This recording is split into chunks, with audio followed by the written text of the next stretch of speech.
ഇന്ന് 89-ാമത്തെ ദിവസം. ഇന്നു മുതൽ നമ്മൾ പുതിയ 2 ഗ്രന്ഥങ്ങളിലേക്ക് കടക്കുകയാണ്. ന്യായാധിപന്മാരുടെ പുസ്തകവും റൂത്തിൻ്റെ പുസ്തകവും. ഇന്നത്തെ വചന വായനയുടെ പാഠങ്ങൾ ന്യായാധിപന്മാർ അധ്യായം 1 മുതൽ 3 വരെ, റൂത്ത് അധ്യായം 1. ഒപ്പം 133-ാം സങ്കീർത്തനം നാം പ്രാർത്ഥിക്കുകയും ചെയ്യുന്നു. നാം വചനം വായിച്ച് തുടങ്ങുകയാണ്. നാം വചനം വായിക്കുമ്പോൾ വചനം നമ്മെ വായിക്കുന്നു. ന്യായാധിപന്മാർ അധ്യായം 1. കാനാൻ ദേശത്തെ ജനതകൾ.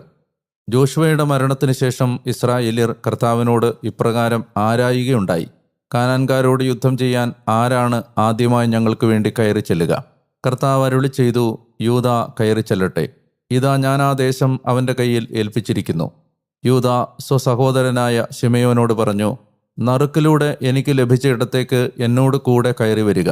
കാനാൻകാരോട്